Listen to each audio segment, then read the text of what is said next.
ओम शांति। ओम शांति। आज का स्वमान।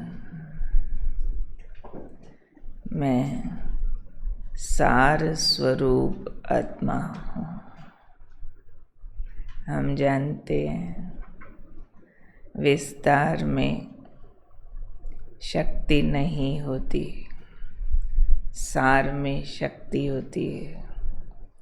कल भी बाबा ने बिंदु रूप अवस्था के सार का वर्णन किया कि 1 सेकंड का अनुभव पूरी दिनचर्या के हर कर्म पर इफेक्ट डाल सकता है। सार रूप है। पहले भी कहा, बीज में विस्तार समाया होता है, ताकत सारी बीज में होती है। आज भी बाबा कहते विस्तार शक्तिहीन होता है, सार शक्तिशाली होता है। और विस्तार क्या हो गया है हमारे पास? देह विस्तार है, संबंध पदार्थ इसका विस्तार है। तो बाबा ने कहा अब इस विस्तार के ऊपर 2 शक्तियों का प्रयोग करो और उसे सार रूप में समा दो। 2 शक्तियाँ कौन सी यूज़ करो इन तीनों पर? देह, संबंध, पदार्थ। समेटने की शक्ति और समाने की शक्ति। जैसे सागर बड़ा है तो और बड़ी चीज़ों को अंदर समा लेता है। पहले खुद बड़ा है तो बड़ी नदी भी संभालेगा, बड़ा ट्रक भी संभालेगा। कई बार तो सागर पूरे शहर को अपने में समा लेता है, निगल जाता है। खुद बड़ा है, इसलिए तो दिल बड़ा भी रखना है। और फिर पावर टू पैकअप, समेटने की शक्ति। जो भी बात है, चीज़ है, व्यवहार है, उसको कॉम्पैक्ट रूप से यूज़ करो, व्यवहार में लाओ। जिसके लिए उदाहरण देते होते हैं, पेटी बिस्तर का सफ़र करना है तो पैक्ड सामान सफ़र आसान करता है। बिखरा हुआ अनवांटेड सामान जिसकी रास्ते में ज़रूरत भी नहीं, वो भी लेके चलो तो सफ़र मुश्किल हो जाता है। वज़न वाला उठाओ तो भी सफ़र मुश्किल हो जाता है, बिखरा हुआ उठाओ तो भी मुश्किल हो जाता है। ऐसे ही जीवन में सार रूप के लिए समेटो सब कुछ। समेटो मीन्स टू द पॉइंट। उतना प्रयोग करो, उतना निभाओ जितना नेसेसरी है, अनिवार्य है। जहाँ अनिवार्य नहीं है वहाँ दुनिया में घुसो नहीं, क्योंकि इसका विस्तार मकड़ी के जाले जैसा है।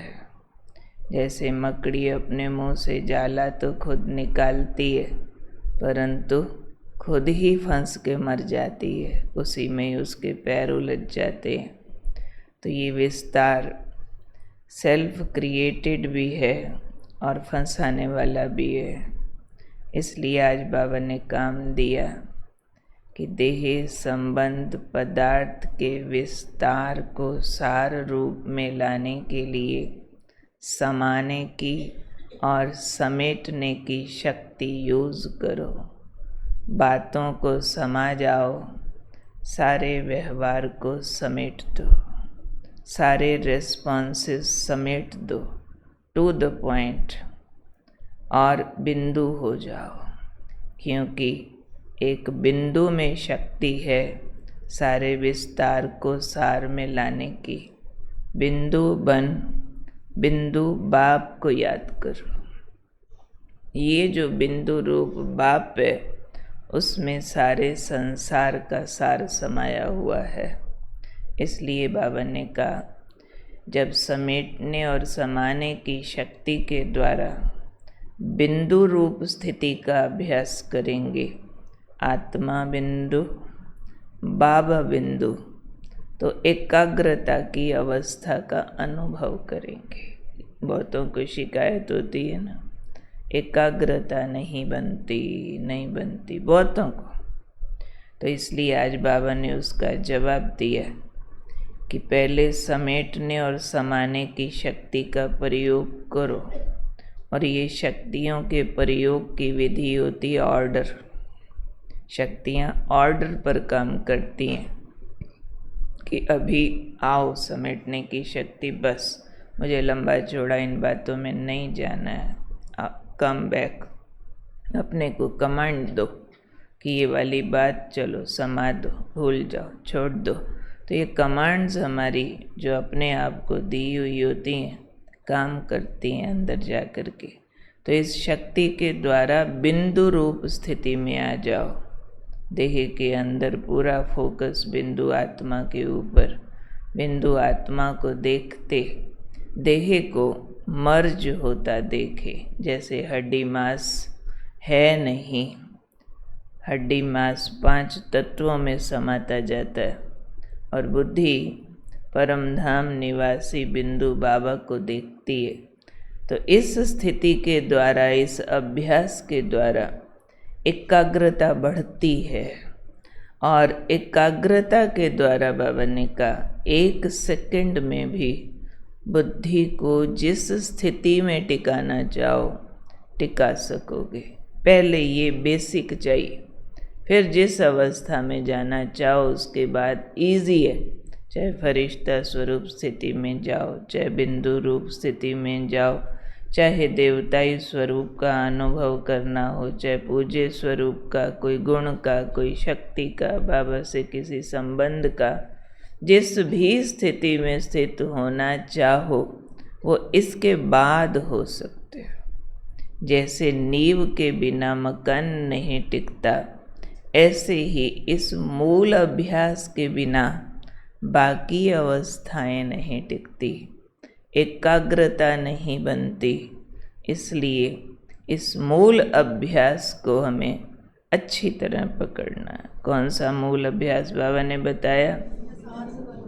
बिंदु बन बिंदु बाप को याद करना।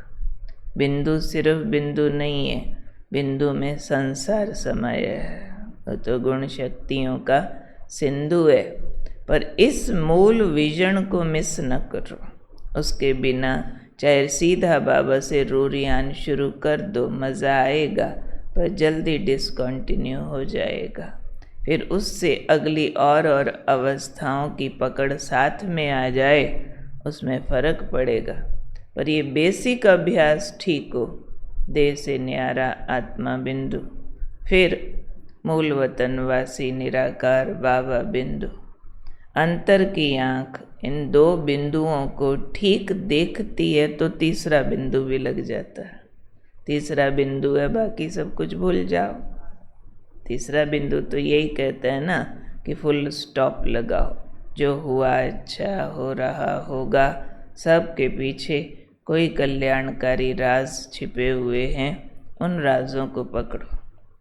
तो आज का हमारा होमवर्क मिलता है हमको समाने और समेटने की शक्ति, और उस शक्ति को बार बार इनवाइट करना, ऑर्डर करना, और बिंदु रूप में जाकर बिंदु बाप को देखना, और उस एकाग्रता के द्वारा अन्य अवस्थाओं को चेक करना कि मेरी आती हैं। तो कौन हूँ मैं कुल मिला के आज? सार स्वरूप आत्मा। कुछ बातों को समा लेना है और व्यवहार सिमटा हुआ करना। सिमटा हुआ मीन्स जो ज़रूरी है, टू द पॉइंट, पॉइंट से हटना नहीं। जितना आवश्यक है, बोलना, देखना, खाना, व्यवहार करना, निभाना, नेसेसरी के अलावा ना करे, क्योंकि उससे हिसाब और किताब बनता है, और वो कामनाएं भड़कती हैं। तो कामनाओं को मर्ज करके हमें व्यवहार के विस्तार को समा लेना है। समाने और समेटने की शक्ति बहुत बहुत महत्वपूर्ण है। अपने आप से बार बार पूछना पड़ेगा, ये जो कर रहे हैं ज़रूरी है या इसके बिना काम चलता है? तो आंसर आएगा ना कि बहुत सारे काम, व्यवहार इच्छाओं कामनाओं के वश हो रहे हैं, और ये वो इच्छाएं और कामनाएं हैं जो कोई न कोई विकार के अधीन होती हैं। कोई कामना अभिमान वश है, कोई लोभ वश, कोई मोह वश, कोई उसके आगे फिर बाइफ्रिकेशन बहुत सारी है। तो चेक करना पड़ेगा कि समेटना है, अब तो पूरा हुआ नाटक, घर जाना।